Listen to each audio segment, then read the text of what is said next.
नमस्ते प्रणाम। हम संजू आजमगढ़िया आप लोग के बीच एक कजरी गीत लेके आल हिला। अगर गीत अच्छी लगी तो आप लोग कमेंट में बतावल जाई और शेयर सपोर्ट करेंगे। रतिया कहाँ बलम हंसी बतिया धन तोरे नाई हर जईबना हमसे कहन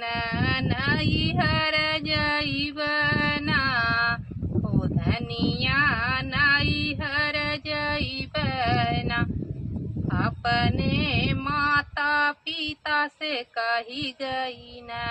हम विदेशवा हो जईबना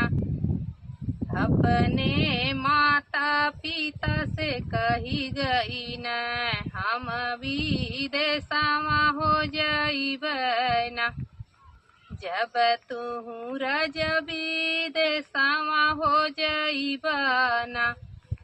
हमरे भैया के हो बोलाईदा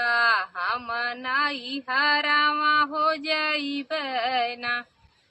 हमरे भैया के हो बोलाईदा हम नाई हरावा हो जईबना जब तू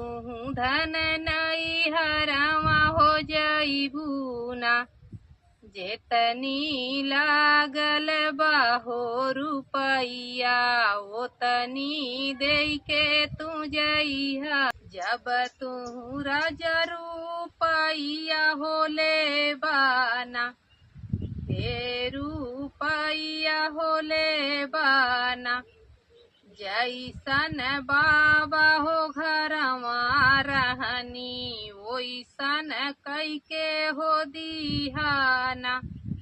जैसन बाबा हो घरवा रहनी ओइसन कैके हो दिहाना रतिया कहाँ बलम हंसी बतिया धन तोरे नाई हर जईबना